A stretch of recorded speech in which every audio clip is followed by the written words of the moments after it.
either. Is there a motion to approve? Yes. So moved. Second? I guess I could have moved to, yeah, all right, second. All those in favor, the two of us? Aye. Okay. Thank you. Now, the next item on the agenda is for the non-agenda items. The Finance Committee allocates 15 minutes at this time for those individuals who would like the opportunity to address the committee on any matter not listed on the agenda. Is there anyone on Zoom? See no one in the audience. Is there anyone on Zoom? I'm sorry, just so you know, we're having one technical difficulty left. We've had our system return to normal, except one issue is that if somebody is participating via Zoom, we can't hear them if they want to speak, but they can type in the chat, and that's worked the other night at the PCZBA meeting, but Has anyone typed in the chat? no, ma'am. We can't tell when there are people on, we just can't hear. We can see people when they're on. So for the listener that is participating via Finance Committee, for the Finance Committee meeting today, if you have a question, please type it in the chat and Zoom, and we will get back to you. Okay. Yep. Thank you. Hearing no one who wishes to address us today, we'll move on. Item 4 is our business discussion items, and we are first reviewing the Vehicle Equipment Replacement Fund. Bettina, would you please walk us through this and how the fund works? Sure. So the fund is funded with dollars from the general fund based on department and based on useful lives of equipment within those departments. So take a pretty complicated look at all the vehicles from police squad cars to public works vehicles to fire equipment and kind of chart them out over a 20-year period, look at their useful lives and factor in inflationary rates, come up with costs for each year, and then look at those totals to determine what the annual contributions need to be to maintain the level of purchases that are on those charts. Sometimes we change what's being purchased based on that the equipment is still useful and we can still use it, and things get moved around a little bit, but it's to give us a broad sense of what should be happening in that fund. So included in the cover memo are some of the replacements for fiscal year 25 and 26. We're looking at replacing a squad car that's a 2013.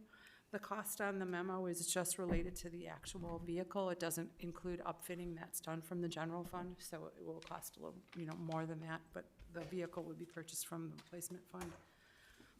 There are also replacement technology and equipment purchases that are included that were itemized in the memorandum. I can go over those if anyone has a question on any of those, but the bulk of the increase for FY25 and 26 is the inclusion of the STARCOM radios for the fire department that were divided into the 2 years with potential for grant the second year, but for right now they're listed as an expense. I think Fire Chief Graff the other day maybe talked to us about the STARCOM radio replacement. And that's the one we were trying to pump the brakes on with our fellow partners, if we can drag that out over further time, because we wanted to try to extend the useful life of our existing radios. And we've done so for as long as it can be done, as I Yeah, understand. and so this could roll over if we're successful. This could. I see. Yeah. It could roll over, but I think part of the concern too is our neighboring partners and what type of equipment they're using, and that we're all on the same Right. managed equipment. Then there's also the replacement of a water tank to the fire truck and the replacement of a public works water truck, which is a 2009 vehicle.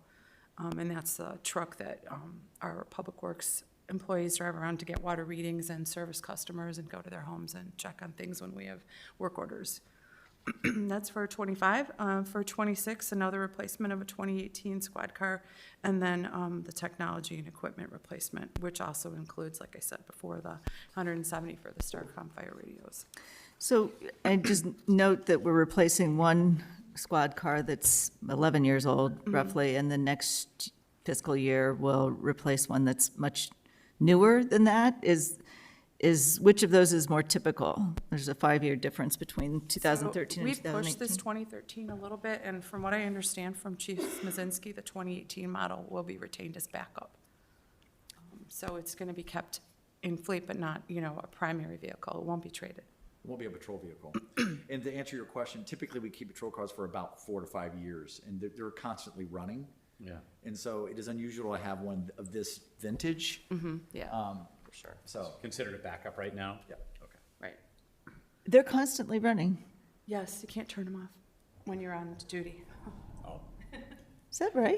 Yes. but there are times they are off. Yes. There are times, yeah, there's prevented maintenance happens, so, they go out but generally, vehicles, we don't have a large fleet of patrol vehicles, and they're running a lot. Let me understand. So when you go from one shift to the next shift, the car stays on and goes to the next officer, and it's always on? No, I think I'm just referring to when they're actually on the road and making stops, the vehicle isn't turned off. It's for safety and purposes that But it if just they're at the- continues to run. But it is possible they could go back to back for 24 hours. It is That- possible. Yeah, that can happen. It does happen. Yeah, it's possible. When they're sitting at the police station, are they running? If they're on duty. If they're actively being used by a patrol officer, yes, because the computer, everything is up, their data terminal is up, and all the other accessory connections. I mean, it's like a computer driving. I mean, it's more than one computer. Yeah. There are computers in there, for sure. And I guess that's typical? We don't do anything unusual in this regard? Nope. Put that up to where with the emissions from gas-powered leaf blowers. Yeah. Yeah, electric vehicles from now on. Well, yeah, it would be helpful, I suppose. Okay, well, thank you. Sure. So then the budget sheets provided just reflect the expenditures that were outlined in the memorandum and the fund balances for the fund. And can you go to the fund balance? The chart? No, the beginning fund balance and one. Nope. Go back a few. On the actual budget sheet? Yeah, right there on the bottom. Uh-huh, And keep going down a little bit. yep, down, Nope, the other way. up. There you go, right there. Thank you. So beginning, it looks like this ranges between, basically 1.15 and what will ultimately get down to 956. Right. Do we have a target that we like to hit here? Do we like to be at around $1 million?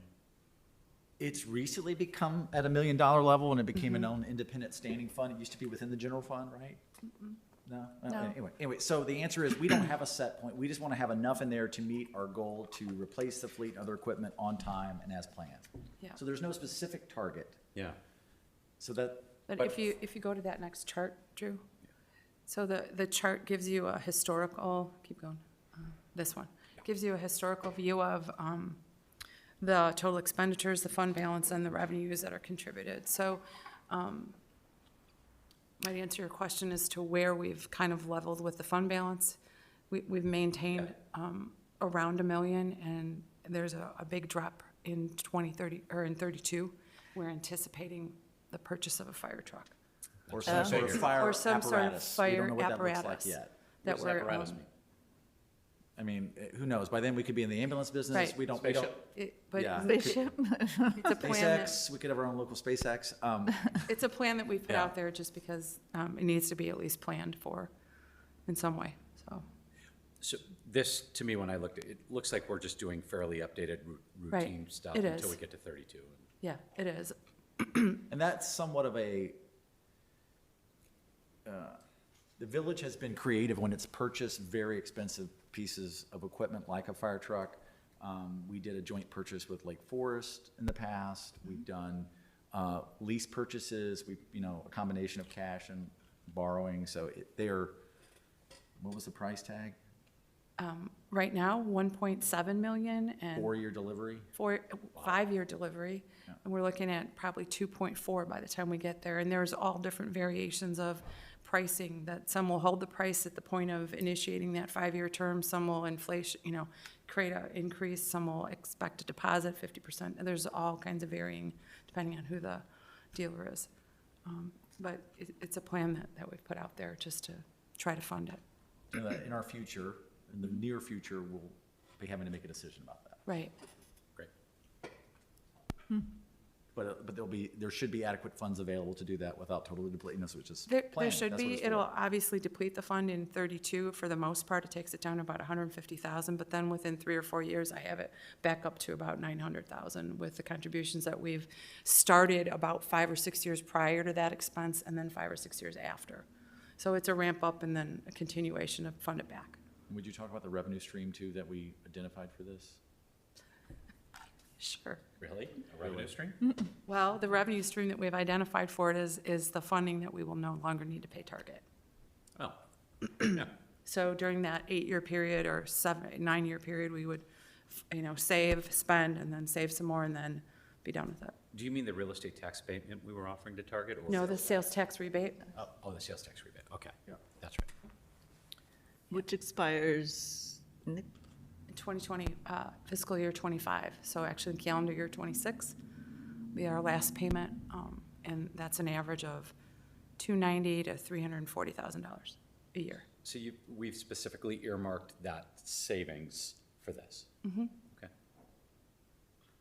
That's what we're planning now. Right. Now, you could say, the village, who knows, I mean, maybe there's a North Shore Fire Department created, just randomly throw that out there, you just don't know what's gonna happen. Right. So, but at least if we wanna buy some sort of apparatus, we'll be prepared to do so and have a choice. Okay.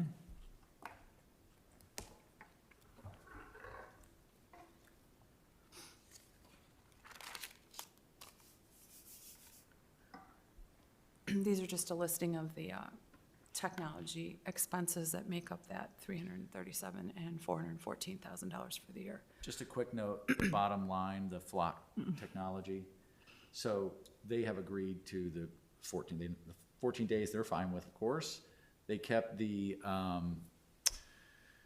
were okay with the escape clause that we had in there that was somewhat dated, that they don't use anymore, but they were agreeable to that. But those were really the only changes that were talked about, so that'll come back to you the first meeting in April to go forward.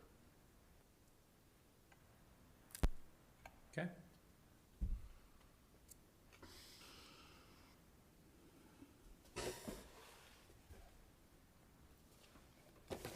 Any other questions about the ERF or VERF?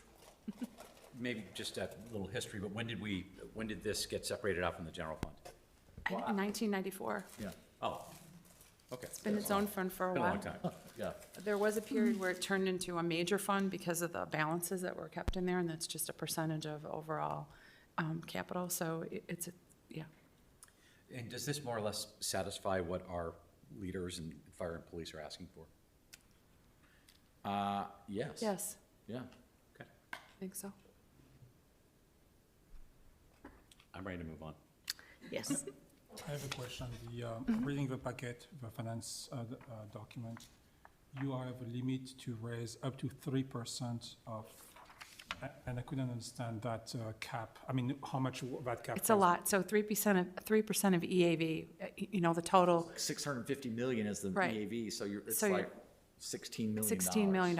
I mean, Well under it's that, it's a yeah. ridiculous cap, so, yeah, we're We were well talking under. about this more too, it's like, Yeah. where did that come from? Who arbitrarily picked 3% of a community's EAV as the cap on how much you can have for Right. the replacement fund? Right.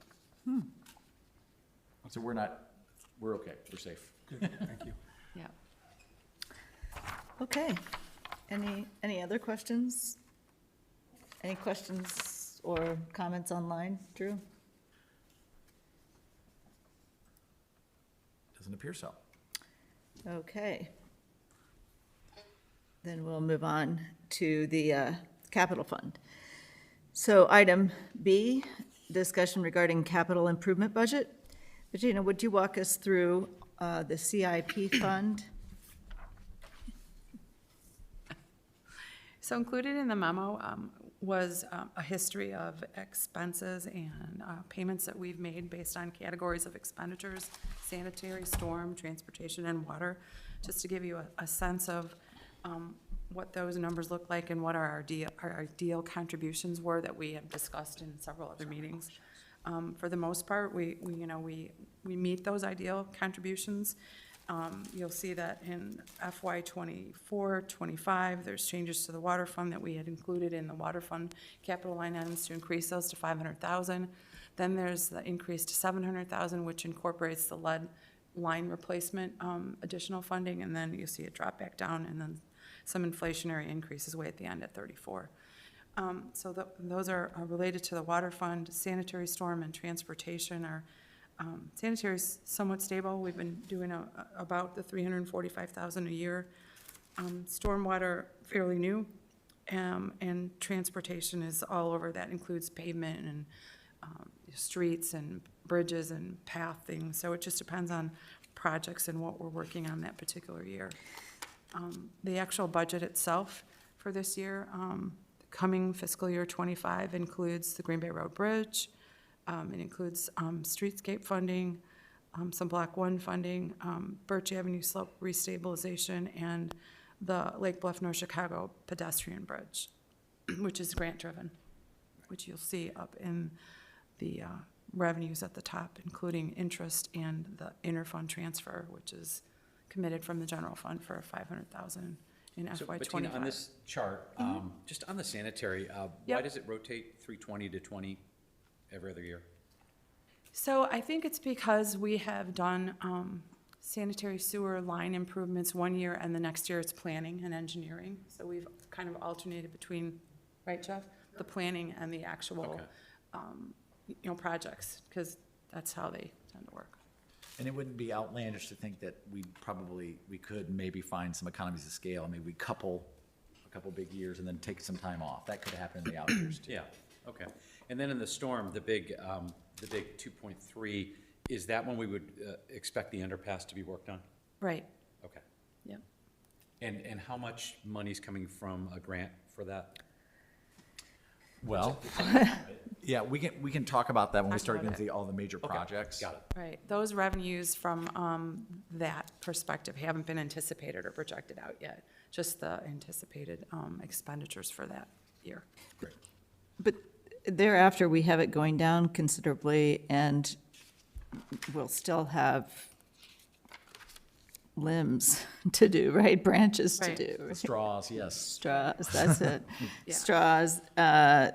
So the 30,000 is, I guess, a placeholder, 30, 55, because we anticipate that that's the beginning rather than the end of the expenses? Well, I would anticipate at that point, you're going to see a shift, and the stormwater utility fund would maintain the expenditures that we haven't really put in that fund yet to show you. We'll talk about that too. So the idea that the funding will be coming from a different fund. Right, So, it'll come from, the bond issuance and any grant money, and it'll sit in the stormwater utility fund that for right now, we haven't really gotten into detail with, because there's just literally revenue and a printing expense. So when we get to those outer years, that fund will become a fund that we discuss, just like water and general I see. capital and the other major funds. And transportation, what all is covered in that? maybe the next best step is have Jeff come up and walk through all the worksheets, show you Worksheets. each Okay. project. Because the sheets that were included in the packet, Can we go through that before Jeff gets into great detail, the blue slide? This guy? one, Yeah. sure. When I looked at the capital plan overall, it looks to me like it is, for the most part, way into the out years.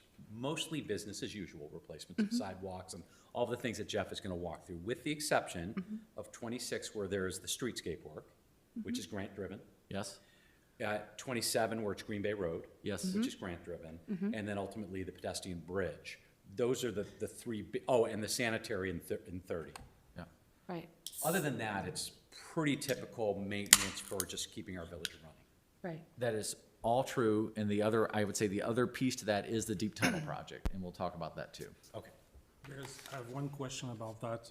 What I didn't see, and I would probably ask most questions at the end, but Block 1 improvement, I saw a 75,000, but not a flattening plus, I didn't see that project in. Jeff will cover that. The one thing I didn't see is we're working with Opticos and Tesca for the missing middle. I didn't see next steps for that. So, Go ahead. sorry, The block one is in the capital fund. If you look at the 10-year sheet that I put on, at your desk, so Okay. it's bigger and easier to read than what was in the packet. If Got you it. look at the bottom, at the capital fund, Number 24. number 24 is the block one project. Oh, I missed that $1 million. Go. Thank you. Yeah, it was small, I only saw the 50, never saw the 1 million. Okay, right, perfect. yeah. And the block one, so what about, the thing I was worried about is we're talking about missing middle, and we're talking about a big project delivered by basically PCCBA and basically this board. Do we have funding for next steps? What are we going to do next? So if there's going to be next steps with that, it would be the village modifying its regulations. And that's in there in terms of professional services with legal. So that would be under that heading in the operations budget that was covered, but there wouldn't be any sort of capital outlay associated with that. Got it. Okay, all right, because I don't want that to die. I want that Right, yeah. to be sustained in some ways or another. Thank you. Yeah. You may tell me that we're going to talk about this in a minute as well, but I want to talk a little bit about the grant proposals and kind of our backup plan on some of these projects, but perhaps we'll talk to Jeff first? Yes. Floor is yours, Jeff. Yes.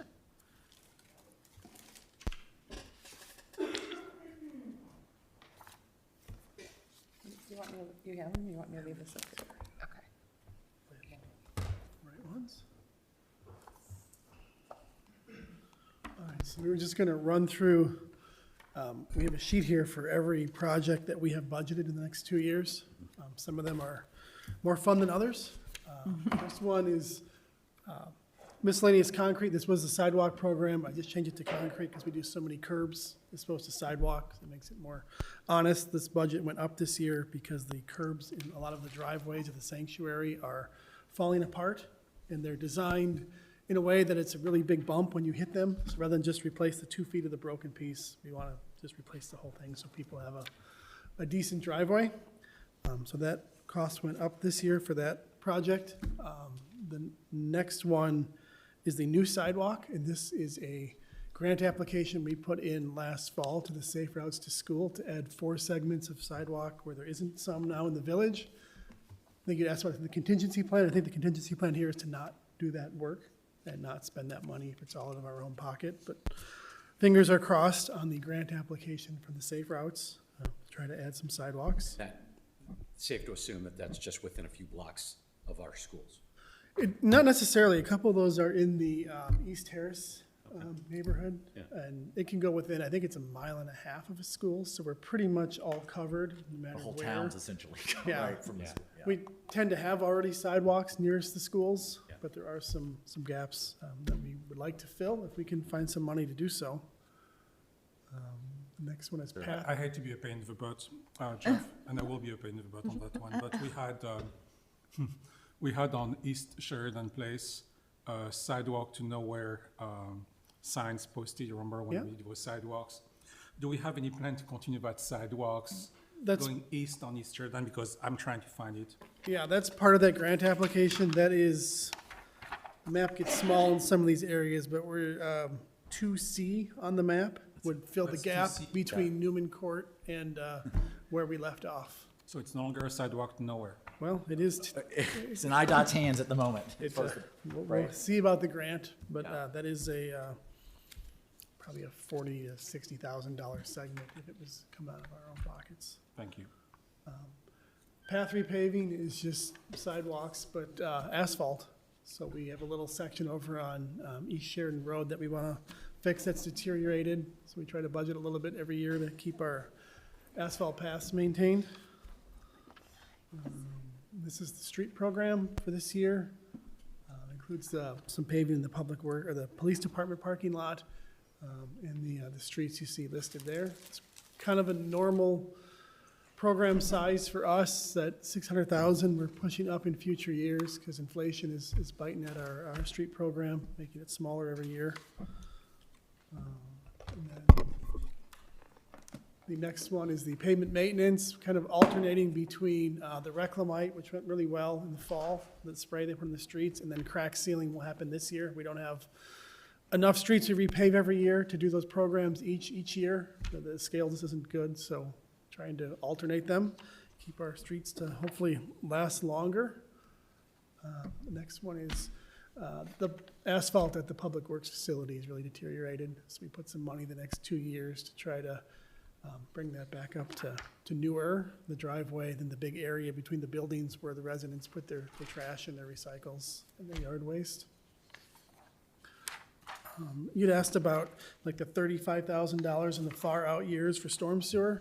That's, I think, just this is just miscellaneous, where we have puddles on the street that need a new drain, or we have sidewalks that are underwater. We've been good with this small amount of money just to solve little problems as they come up and try to keep it safer for one, where we have to, a lot of icing problems in winter has been the priority.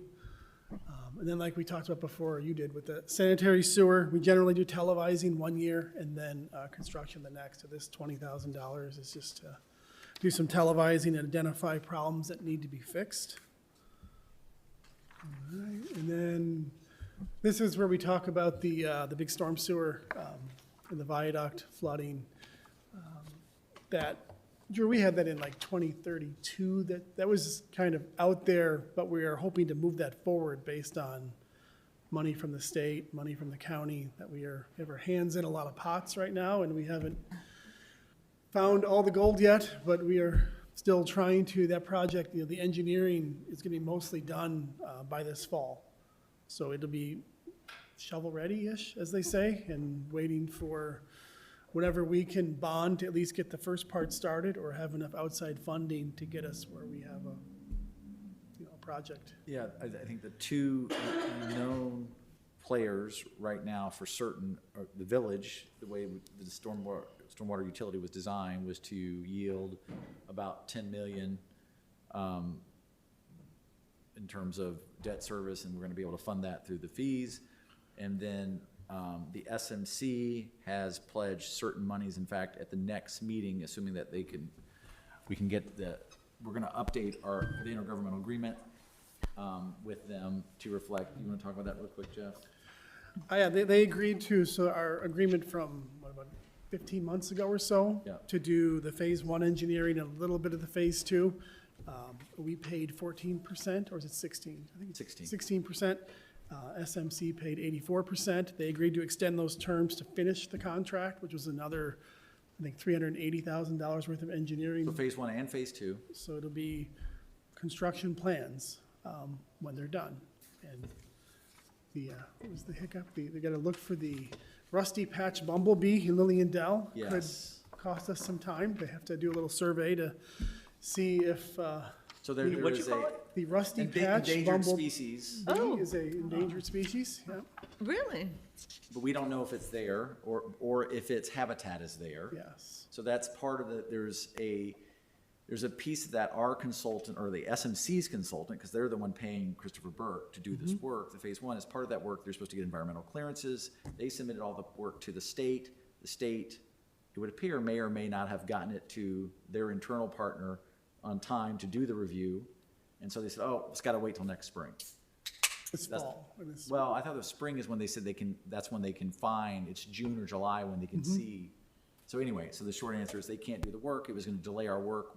We're making a pitch to the state to allow Christopher Burke to do the work for like 16,000 or 13. It's not a lot of money. We say, why don't we do it? You review it, and we can But get this, keep moving on track so we can keep trying to secure funding, because there could be more money that can fall into the SMC's lap, and we don't be prepared to say, we're ready. We are shovel ready The state has to approve allowing Christopher Burke to do to that do survey. that survey work.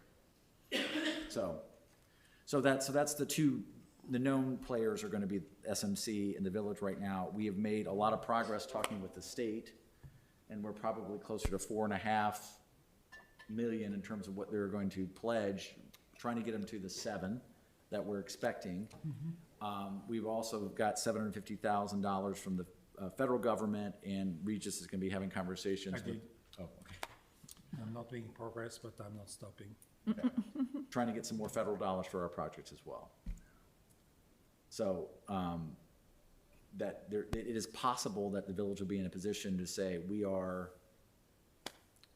65% funded, are you ready to start?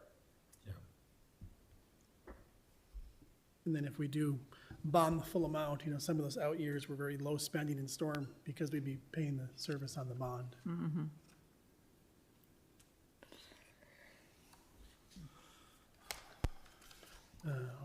Water improvements, we're looking at, the tower needs to be repainted.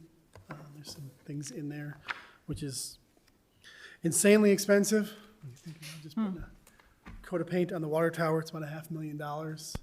Wow. Wow. How much? Ridiculous. About $500,000. Can you be cheaper? Like, we could actually go, There was To make it look exactly the way it looks now. yes. Right. There's two options. One was over $1 million to actually, the original coat of paint was put, I think, in '92.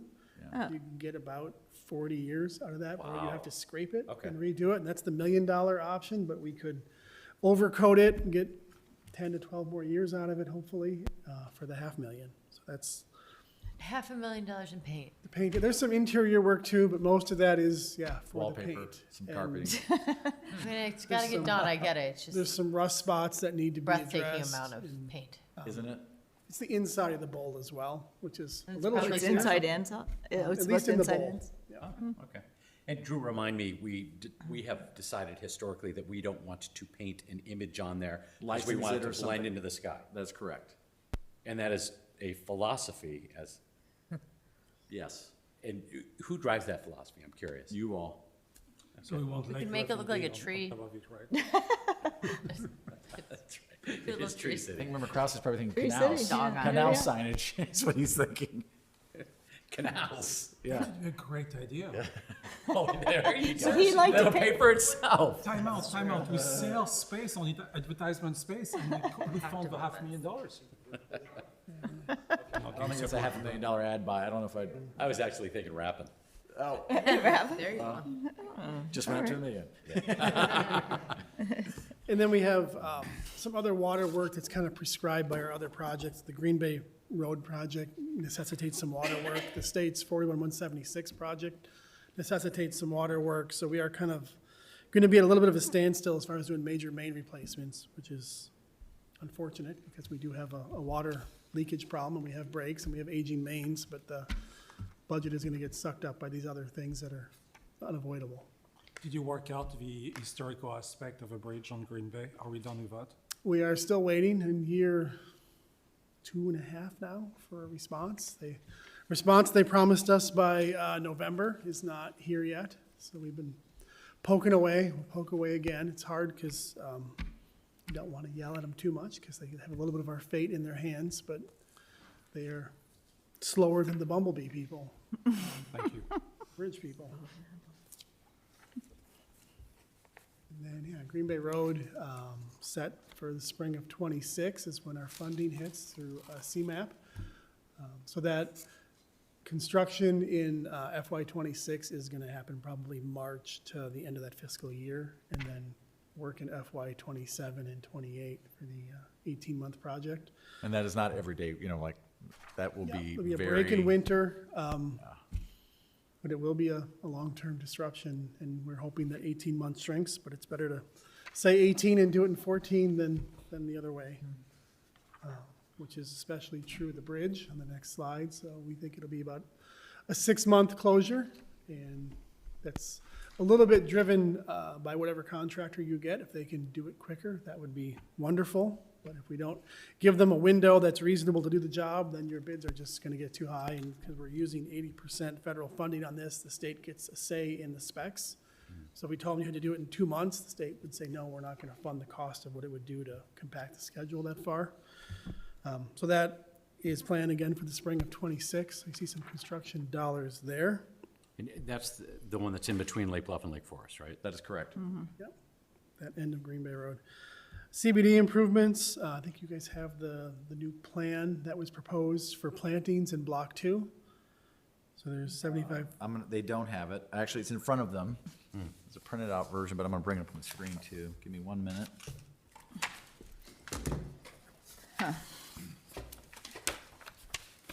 I have a question, Jeff.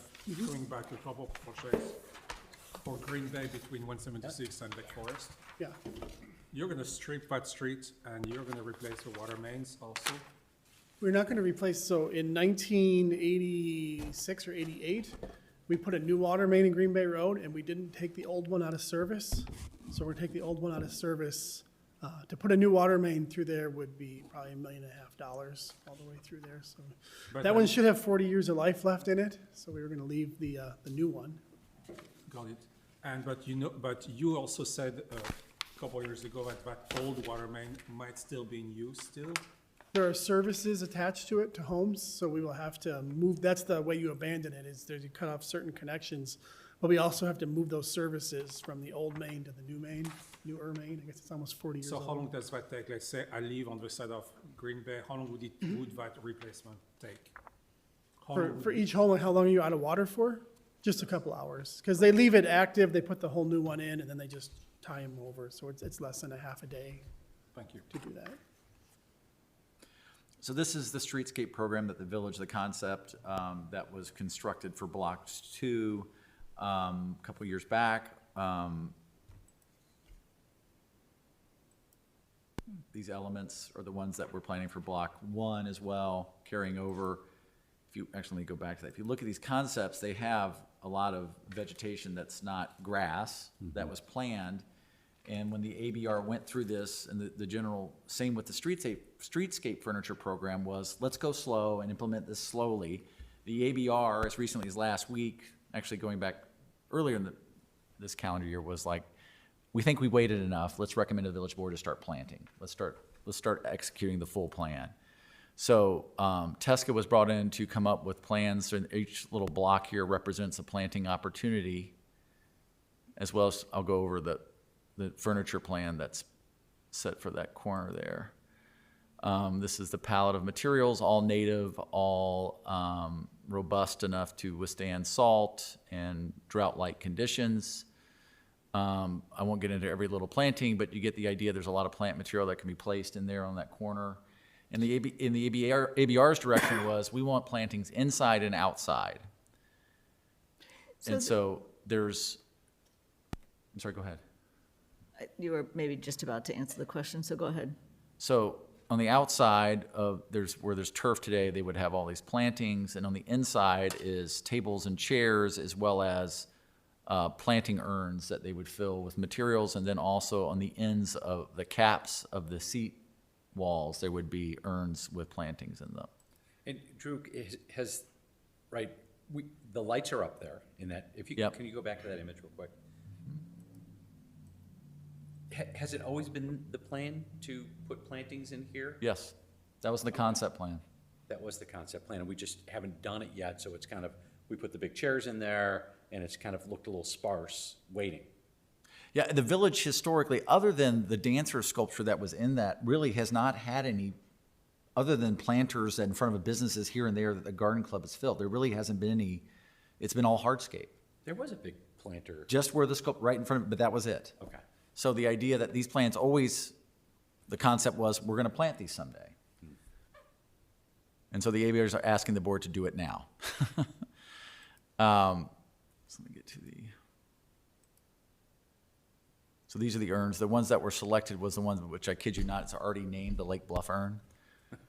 And they liked, It is, it is. That's adorable.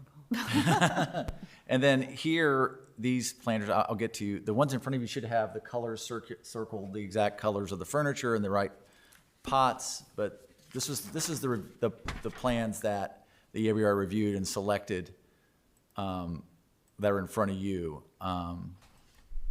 And that seating will be totally public, first come, first use. Exactly. And so that, the complete pretty picture that I show you, that's 100% up there, is the one that's about $160,000 all in. So the ABR, we talked about that a little bit.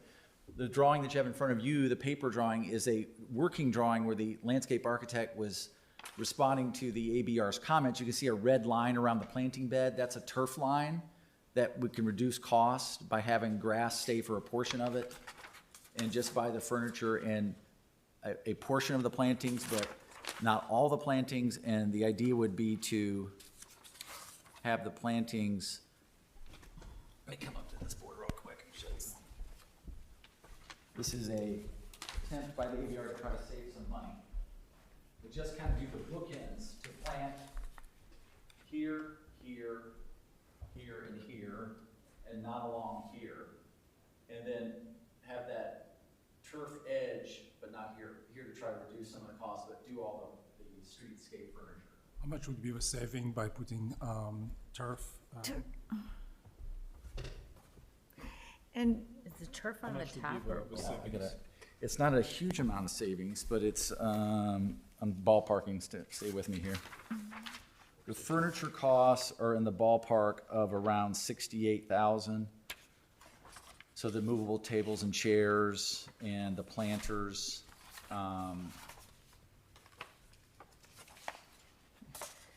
the landscaping in total, all the landscaping in total is just under 40,000.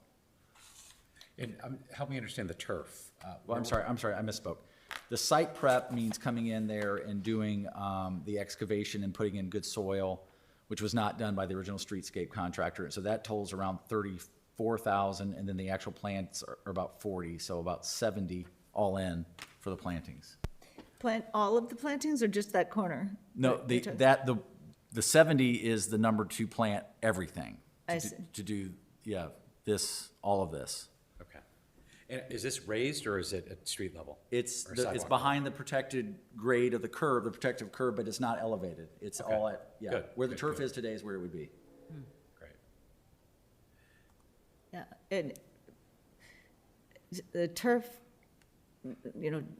just turf like you have in your lawn doesn't make a lot of sense. Perhaps native grasses would be less expensive than These are native flowers. plantings. Pardon me? These are native plantings that are suggested. Not if we do turf, though. Or, Turf's there today, I grass is see. there today. I see.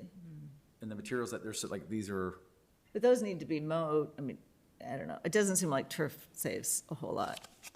But what do I know? For me, it's a humongous, that space right here is important. Oh, It incredibly, is. Totally important. I spent It's quite felt very naked.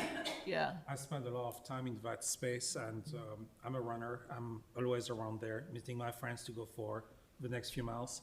And when you're here every morning around 6, 7, 8 a.m., people doing yoga, people running, people working out, people going to Hansa or to Prairie, people hanging around the different restaurants. This is a focal point to our community.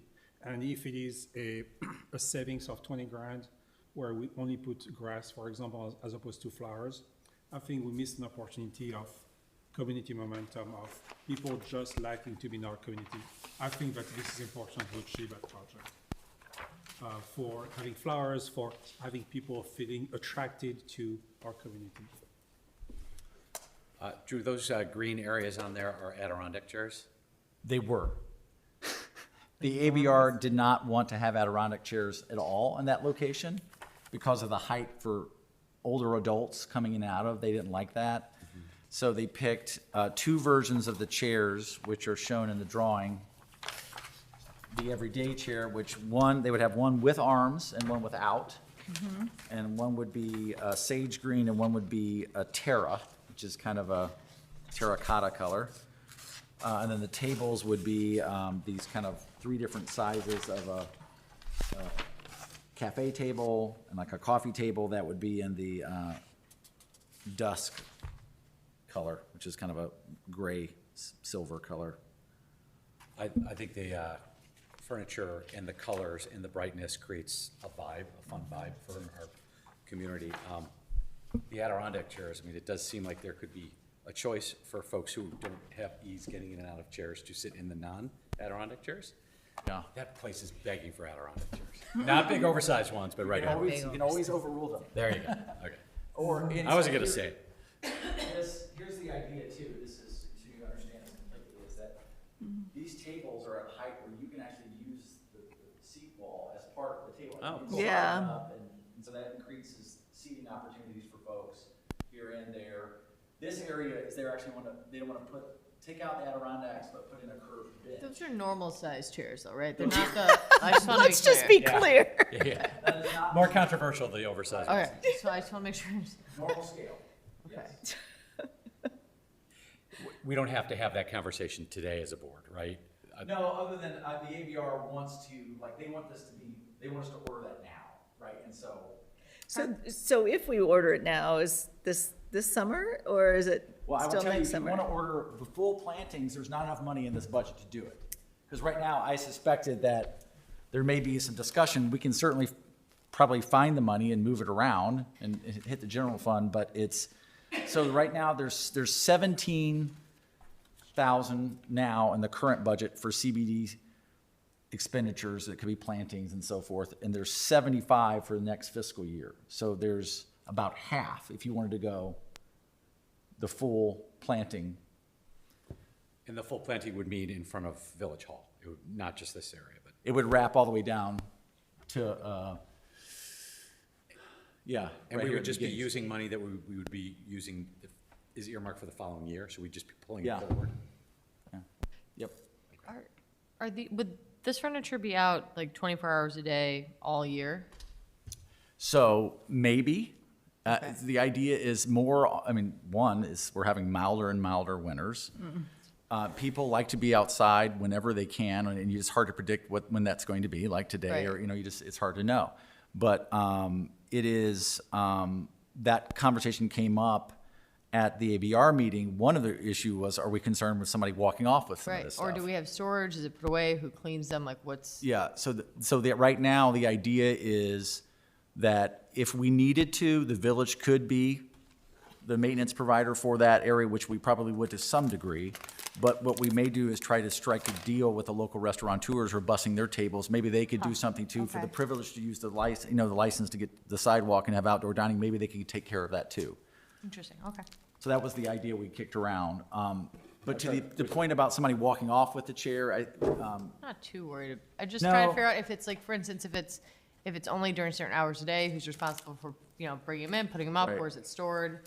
If it is 24 hours a day and it's just for the public, then are we responsible for like wiping down tables, making sure there's no trash? I don't know, I just like the little. all good questions, and that's the operations. We would have to work out those details. Like right now, for example, the big Adirondack chairs, we put those into storage. We're storing them at the train station in the north. I don't know how much room's left for anything else, but, it's, but we talked about bringing those and putting on the village green. We've talked about them kind of making their way around town, so we can put them in different places.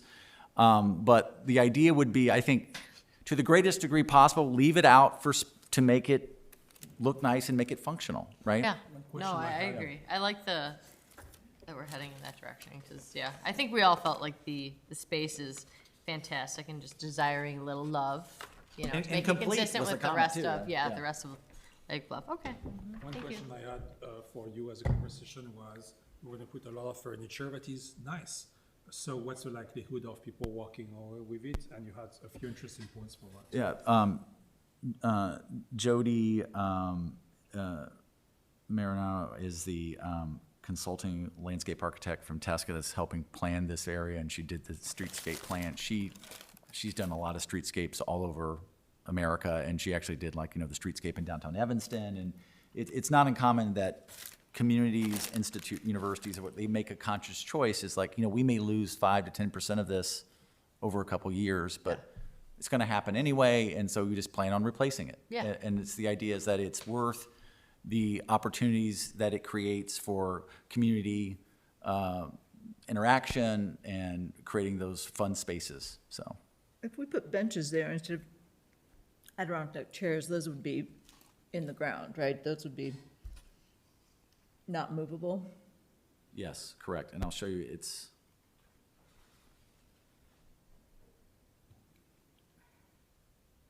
So the lower left looks similar to the one above it, which is what we have in the CBD, but because it's the arc, they wanted to do that, and it would be like there'd be like a cement footing put into the ground for it. It's at least a little bit less to worry about, less that could walk away. Yeah, that would not walk away. That would not walk away. Way less cool. Yeah, Easy to sit in though, still. yeah. Yeah. So if you want to do what the ABR is, actually, ABR was trying to be somewhat more frugal, to, try to trim it down. But if you wanted to go for the full program, that would be, 160, if you want to do that. 160 as opposed to how much? It's probably going to be, what was that?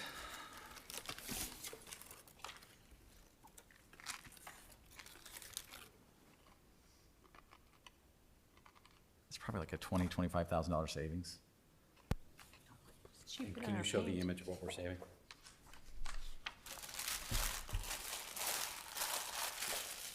Unless you want to cover this some other time, Drew. No, this is a great time to do it because the ABR was pushing to get this done because they really wanted to get this started. Hold on one second. I wanna see it.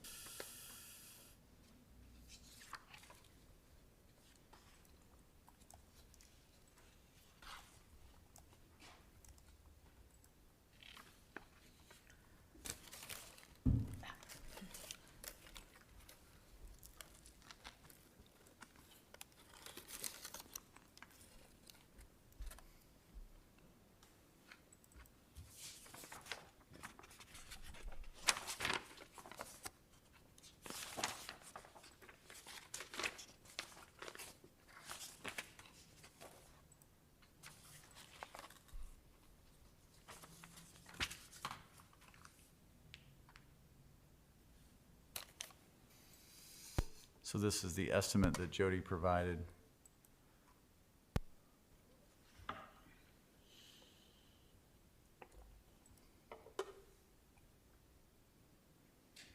So Jeff, help me out here. The amount of excavation, I mean, it seems like they're going to be disturbing almost the whole bed anyway, probably if they're going to be digging and replacing the turf to some degree where they, This is soil amendments. She wants, Yeah. other soil to make the plants grow, because we Yeah. have just whatever was there. yeah. So there is, I don't know, that's 2 feet down or 12, 24 inches down, that makes sense. So I don't know if it's like you can expect 80% of that number. Drew, what I was really referring to, and I'm sorry, was the visual image Oh. of the area that we were talking about foregoing.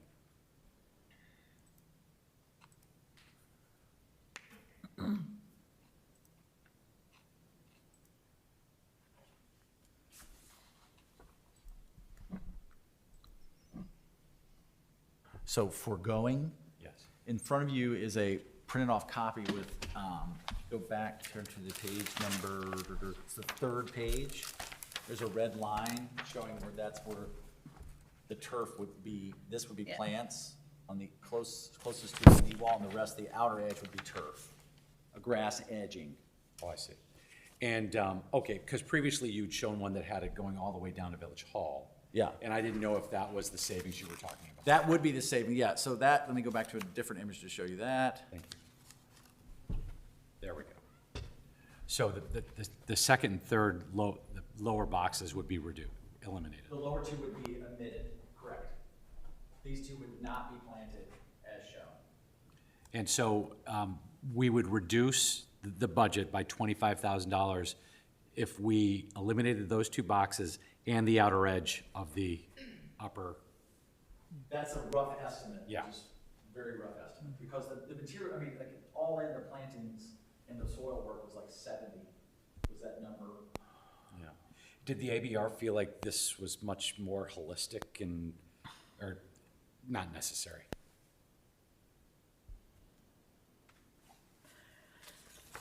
It's hard to know, I mean, they were trying, I think they were trying to be frugal. And trying to make it as much happen as they could that they thought would be reasonable to ask. Cool. I think, I don't think they felt like it was over the top, if that's what you're asking. I mean, I don't want to spend the village's money. I just want to, if we're going to do it, I want to do it right. Yeah. Would be in my opinion, but I don't know what the other trustees kind of sense there as well. I agree with that. I agree too. I mean, I think this is a focal point of our development. This is why people come in Right. the village, to come in that space around the green. Yeah. I mean, You this feel a is, little enchanted and it's beautiful and Exactly. it's like, I mean, that's something everyone palpably feels. We invest a lot of money in paint and things, but this is like Exactly. something that I feel like people, I don't know. People come from other communities because they find our village charming, and I think we need to complete that picture. 25, this is like running a marathon, and you stop at mile 24 because, well, you're done. I mean, you still have another 2 miles, and those are our last 2 miles. Sure, and Yeah. the cost of having someone come back out and try to redo that is gonna be more than 25,000 later on. What you can do, you can include the full amount in the budget, and then we can finish it off with the ABR, because they have not seen, because it's still not done, Jody's still working on the comments from last week. So, what do you think? I think the plantings pay for themselves eventually. They're natives, they're going to very likely thrive. I think they don't need to be mowed. I think we just ought to plant the way it's been planned. But I will say that I'm not a huge fan of Adirondack chairs. I think the benches are better. Stick with the ABR? That's my 2 cents. Even the normal size ones. Are they, okay, maybe I didn't hear, are they much more expensive than the average chair? The Adirondack? Yeah. They're like $400 each. Yeah, well, again, to be clear, the ABR was saying no Adirondack chairs. Right. Okay. They're just saying, yeah, and on that, You agree? I agree with you. I could be outruled on that. I think it's, part of the charm of Lake Bluff is like this, kind of beach mellow Beachy, community. oh, I see your point. That, I feel like it's in character, but I can let it go. There we go. If I had to choose between the two, I'd rather have the plantings than the Adirondack chairs, for sure. It's Lake Bluff Plan. And they like these chairs because they were, the way they are designed and that their legs are sturdy. And the idea that some people would want arms and some people would want no arms, and that's why they They selected. look nice with the benches too. Yeah. I like the design. Gonna get you later. I was gonna offer an annual grant for those Adirondack chairs. I'm not a fan of- I don't know. You can play for them, we can put them on the village green. There we go. Yeah. Cool. But we were here till like 10 o'clock going through this with the ABR last week. Well, This is fun. Yeah. This is important. This is Yeah. the way So the people plantings are perceive going in this spring, is that the idea, or no? Well, these drawings, we can bid them. Yeah, we can put them out. And so we if could have it's- this summer. That would be so great. I'm like, I want to see it now. Now you sound like the ABR. These tables are different. These are not the tables selected. Okay. These were. In the gray. So not multicolor, it would be just. They're all gray. They're all one color. And the chairs are 2 different colors. If you look to page of the handouts, the last 3 pages, the first one is just the everyday chair. Again, they want that in Terra and sage. With the arms will be sage, without arms is Terra, and then the lounge table and the dining height table are both dusk. Boy, my eyes are bad. The chair colors are these two down here, kind of green. That is red. correct. Okay. I have metal samples downstairs if you want to see the actual samples. They're pretty leave true, that to they the actually, ADR. they're pretty true to this. Those are pretty. I like them. Yeah, I really like the sage. It's great. So do you feel like you have enough direction from us, Drew, or do you want to? Yeah, well, I mean, it's gonna be, we're gonna put it in the budget, find the money and move some things around.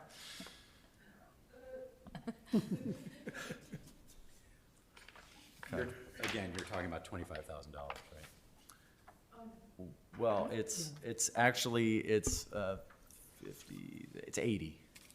Or, yeah, because it's a delta between what's there today and what we have.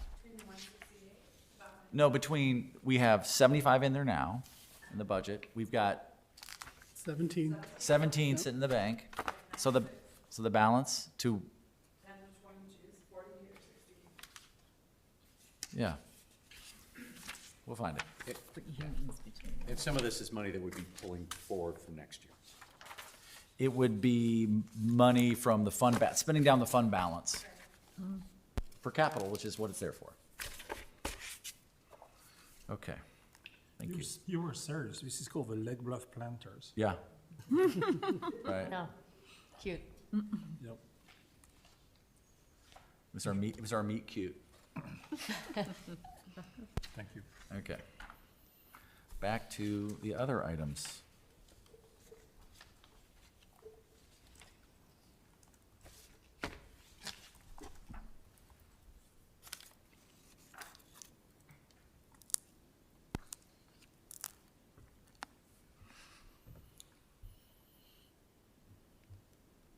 Yeah, we're gonna go Block one one. block to the west here. Block one, they've started the engineering to support our grant application for this fall. We met with Jody again from Tesca and Christopher Burke. Was that last? Yeah, last week, Drew. To go down block one and look at all the things and look at their plan. You know, there's $50,000 budgeted for this coming fiscal year to finish that design. And that $1 million for FY '26, I think we're considering it somewhat grant dependent, but again, I've said this before, if we don't choose to do the full design, there's still about $300,000 worth of just patching what's there. So that would either have to come out of its own budget, or that'd be like half of our road program one year would be just that one block. So So the it's ticking on that block. $1 million grant, do we have a pretty good idea that that's likely going to be granted? The answer is we're not really sure. We've seen projects like this get funded, and they like projects that are shovel-ready, and the fact that the village has shown investment in the other areas, and this to close this off. And we actually even talked about making part of this grant application there's a program in the works that I think we'll have done by the time we make application in, was it August? Is Be up to October. the dancer sculpture relocation to the train station. We're working with the garden club on that. They're trying to figure out the final design, working with Tesca on that, and then they're gonna look at maybe there's some donors ready for that they may know already. But also looking for, we can roll that into our grant application for the next year to try to get that, continuing at block one all the way to the train station and all those improvements to include the sculpture relocation there. I think what I heard you say, though, should that not come through, we'll have to pull up 300,000 to just From the road repair. program, yep. For things that are absolutely necessary to do. right? Correct. The clock is ticking for basic maintenance. The sidewalks have all cracked pretty badly along the building face, and then the bluestone's in trouble, and the pavement's shot. So the curbs aren't too bad, but that's about all the saving, actually, we do save those in this plan most anyway. It's just some of the curbs on the north side of the street get replaced. So the elective part is about $700,000, and we'll see if we have a source for it or not. And there are a couple things even in that million, the seat walls, some lights that are maybe 150 to 200 that you could put the wiring there and just not put that in yet to try to make it easier if it's all local funding. Then sanitary sewer lining, major repairs, manhole project we did a year and a half ago too, to try to reduce our I&I and limit backups in basements during storm events. I don't know how many of you have taken a close look at the ravine between Birch and Bluff, way over on the northeast side, but that ravine is becoming a V. There's some private property on the west side that's eroded. It's getting a little closer and closer to Bluff Road every year. So there is some work that we should do to stabilize that ravine, bring the bottom up a little bit, and try to hold it in place from further erosion. So the engineering would start in this budget in the next fiscal year at FY '26, and then in the next 2-year cycle would be about $350,000 to try to hold that in place. And this project is completely grant funded. We have $1.25 million pledged through Senator Morrison, and we are doing the engineering just starting now in support of our grant application in the fall as well for this, which we feel pretty good about, because we just missed it last time, and they said do some more work, so we're doing some more work, and that should fund the rest of it. A lot of this project would essentially connect, where's it, Signey Court, where our path ends now, into North Chicago, and then they'll be working North Chicago all the way up to 137 to make a continuous path that far. That is just getting started. Jeff, I have a question on that. Did I hear correctly that the 1.25 million grant was in jeopardy itself? Or that was not clearly assigned to this project at the state It level? was clearly assigned in the state budget as an earmark. We've been talking with the grants office about just It's getting all flowing through the DECIO office, the money, it was an appropriation, the money's there, it's just a matter of flowing through DECIO for the handling of it. Yeah, so we've been, Claire and I have been working with DECIO. We got some paperwork to submit to them so they can formally approve it, but I thought it was the amount, the whole, this funding was questionable, or was in question, I should say. The balance, the three to do the actual bridge, right? This gets us through phase 2, phase 3 is shy, and that's the actual construction. Got it. Okay, thank you.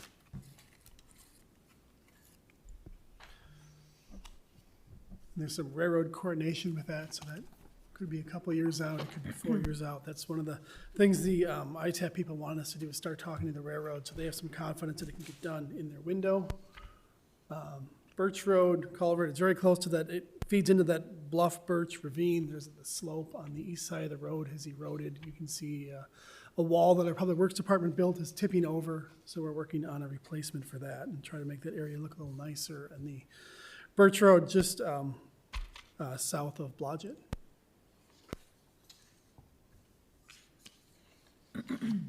Those are- So I had some questions on this chart. And I saw the criteria earlier in the memo. The CBD improvements are the highest priority? Is that what this is saying? Highest, it's got the highest score. And therefore, if we had what does that mean, I guess? Is it high because we think we have a source of funding? Is it high because it's more necessary high than, I don't know, the storm sewer? Or I guess I'm trying to understand this, and I also am curious about the categories being assigned sense of community versus stability versus public assets. So lots of questions about this particular Yeah, I think chart. the best way to answer it is Bettina, you do know the directory to the right file, which has the most recent version of this that shows all the weighted variables, or can you just sign in and share yours, or are you just gonna show me the link? All the above?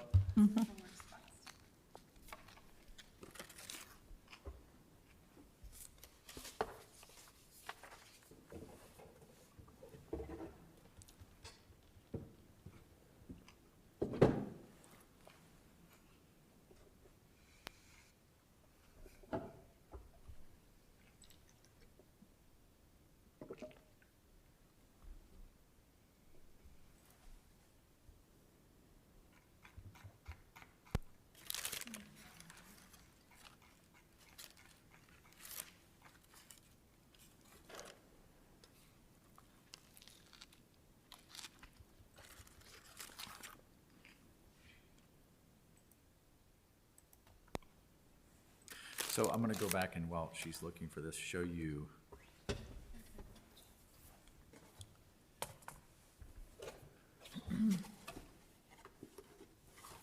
So there's a handful of criterion that are used, regulatory compliance, public safety, master plan. Does it fit in with the master plan? How does it impact quality of life? How does it impact the ongoing operational budget? And there's a couple more: innovation, timing, et cetera. But based off necessity that Jeff was talking about, at some point, very, very soon, you're gonna have to make a decision about block 1, right? So that's heavily driving a lot of that ranking, I see. because some of those variables are rated or weighted heavier than others. This is the same program that, in the same, I'll call it, capital schedule planning model we've used for the last, I don't know, 4 years. And that this, I'll tell you, I had it rated a lot higher than Jeff did in the past, but Jeff's number has gone up because the quality of the infrastructure is decreasing rapidly, right? The idea is, That's as to block one, though, correct. which is the second most, second highest, not the first highest. That's the Oh, criteria. I see what you're, all right, Jeff, do you have it? Can you share now? Okay. The easiest way is to show how it's ranked and which, There's such disparate things that are on this list, right? Some seem like, yep, they're life safety critical, some of them. And others are flowers, which, I like them as much as the next person, but I'm just wondering why the think those rankings are what they are. Ratings do assume grant funding.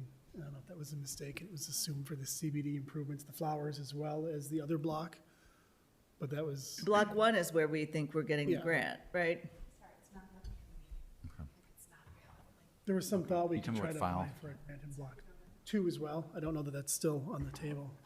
I think that is why they appear, they're the same ranking on this. They were- So why would a pump rebuild, maybe while they're doing this, you can answer the categories seem just Sorry, strange. Bettina. So sense of community is the first one, is number 35, Tangley Oaks pump rebuild. How is that a sense of community? I think Maybe I don't there's- understand what those categories for mean. FY 25, I think 26. there's an error in that Yeah, I see. graphic. I thought so.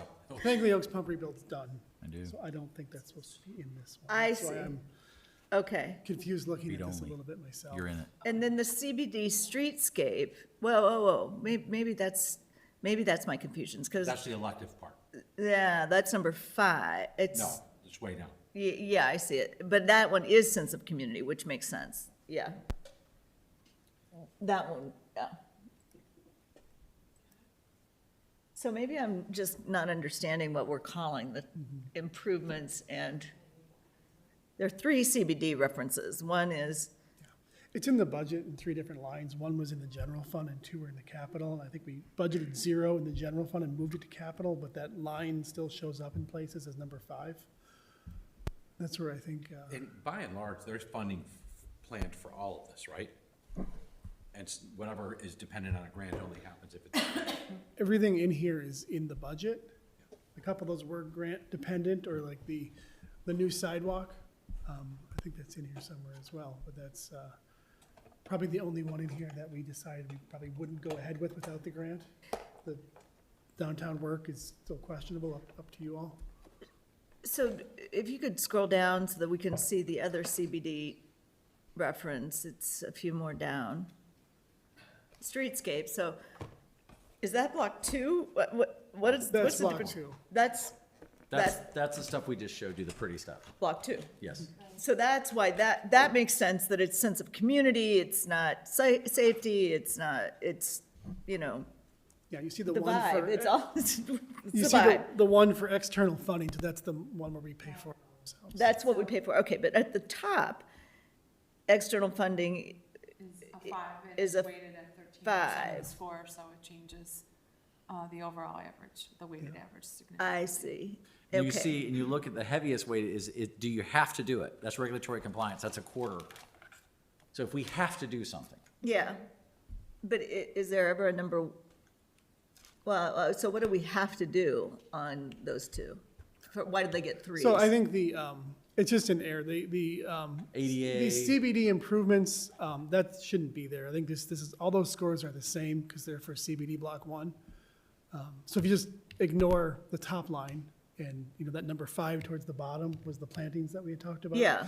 The top line should just be the Block 2 stuff. And some of that regulatory compliance is ADA, and there's other issues with the crosswalks and the parking, and that would improve that. That's why that is, I think it was a 3 on the regulatory compliance and a 5 on the funding, because that would get 80% funded through ITEP if our grant is successful. So that's why that gets pushed so high for the Block 1 stuff. but it's assuming the grant funding will come So in. these categories are just mistakes because underpass handrails don't seem like a sense of community. Although maybe it's because otherwise you can't walk under the underpass and so you can't get to the community. I don't, these just are I think it's a puzzling. struggle to come up with categories that differentiate things, and like Bluff, other larger communities have more disparate items, and we're trying to use a model that exists, and it doesn't always hit. I think that's Well, probably the issue everything, there. everything seems like public assets for the most part, but Right. so let me make sure that I understand. Number 1 and number 2 in terms of the rankings, and number 29 in terms of the rankings, I think it was 29, are all CBD related. The one we just spent time on, talking about Adirondack chairs and native plantings, that's down at number 29 in terms of ranking. Like, that's money we have to come up with, nobody's giving us a grant that we know of. That's streetscape, it's making the community look better, fit what we want it to be. But numbers 1 and 2, total $1 million, and they have to do, both 1 and 2, they're included in the grant that we're going to apply? Again, I think number 1 is just a mistake. That line shouldn't be there. Ah, I I see. think the one towards the bottom is the CBD streetscape, number Oh, 29. I see. That's So 1 is just, listed as 5. I think if we could just ignore the top line of this, I think that is all meant to just be the block 1. Cut it off. okay, all right. Let's look at it this way. It's in there twice, is what you're saying. I see. 1 is improvements and 1 is in streetscape? Well, that's two different line items. Yeah. Yeah, they have different But the ranking, numbers. I think, is redundant. I think, yeah, the very top line, if we just ignore that and see block 1 is the top ranked project, and then towards the bottom, that whatever number 20, I guess we number 28 now, we delete number 1, Yeah, would be the streetscape with the, I see. But otherwise, these rankings make sense to you? to me, they do. I made Okay. them, so it makes Okay, sense to me. I okay. don't have to. say Yeah, in the years someone else. past, Bettina did them, I did them, we had the chief of police look at them for public safety, but it's like, it started to get like, this is difficult, and we're trying to, this is not perfection, but it's a working model for us. If Yeah. you have suggestions, you don't like certain things, if you wanna modify it, it's just, I don't know that there's gonna be a perfect one. Yeah, it's comparing a lot of apples and oranges, It right? is, and that makes it, but we wanted to have some sort of ratings, and we said, let's put this together. Yeah, Because there's times when projects got into the capital plan, it's like, well, how did that get funded? When you compare it to this, you know? So, And there's stuff like the salt shed replacement, that, how do you rank that against other things? This kind of ferrets Right. out that that's not It's like, how do at you the I would top suggest you always have today. the finance Yeah. committee chair be part of the rankings. no.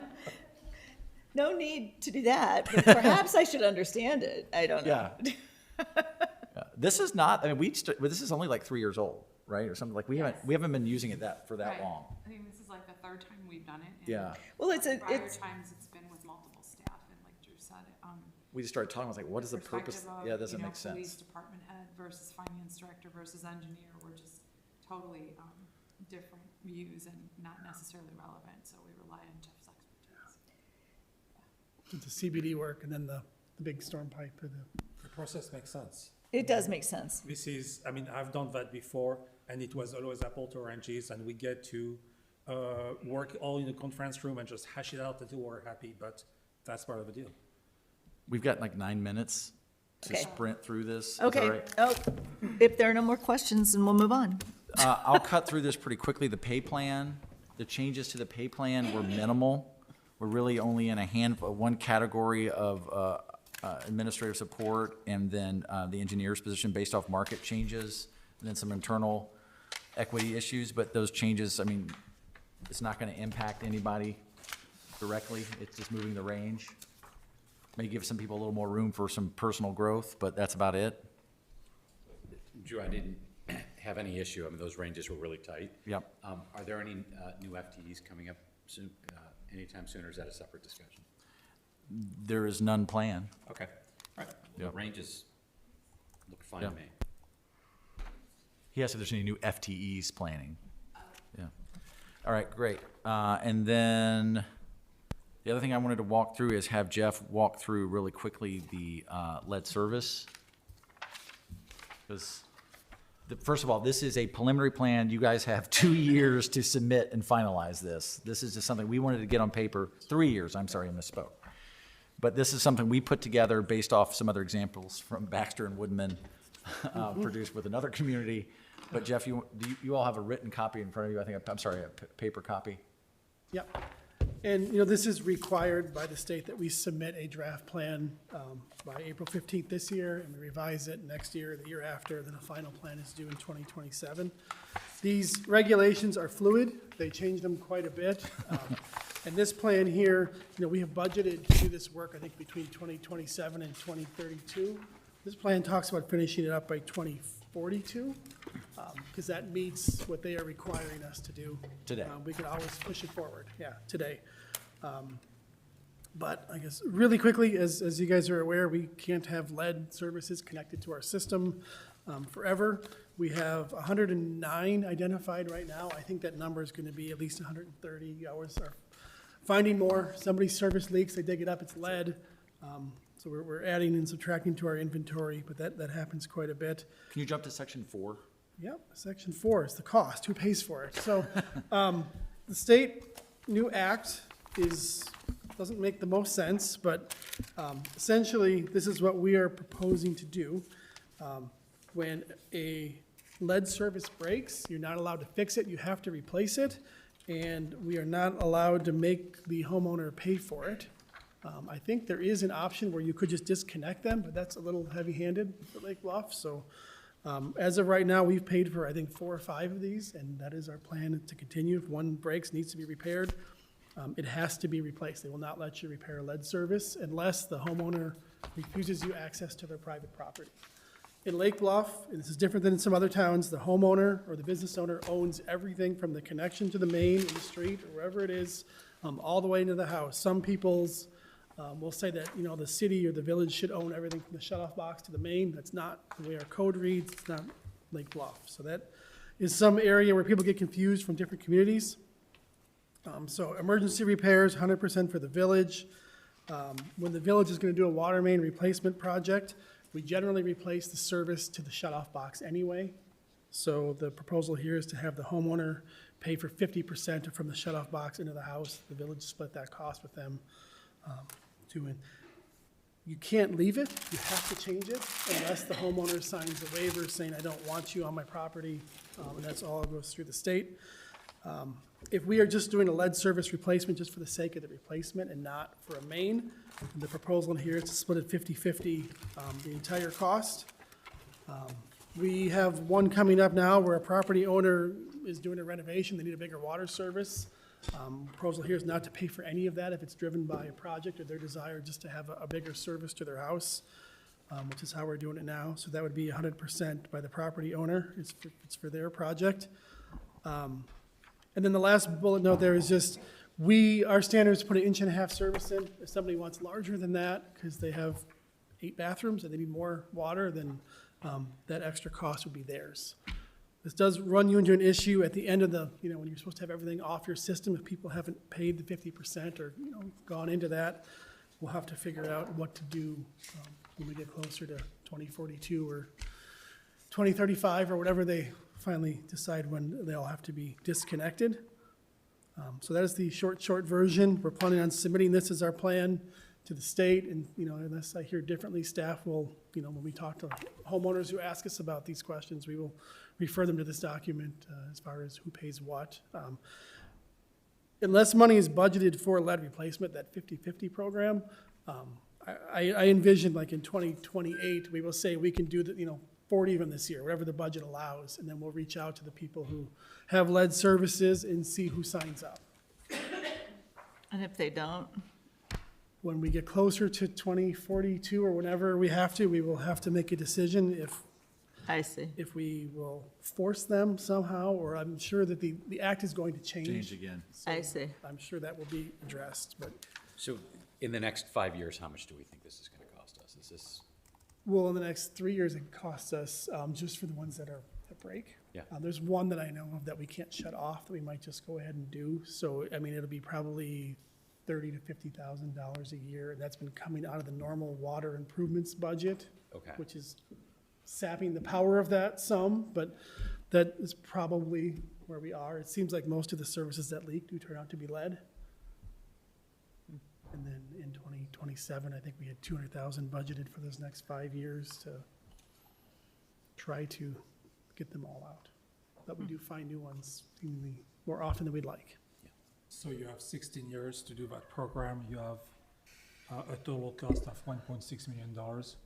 And if we do the sharing, the 1.6 wouldn't all be village. That 1.6 million is in today dollars, so when you get to 2028 to 2040, that's gonna not go as far, it'll probably be 2.3 million.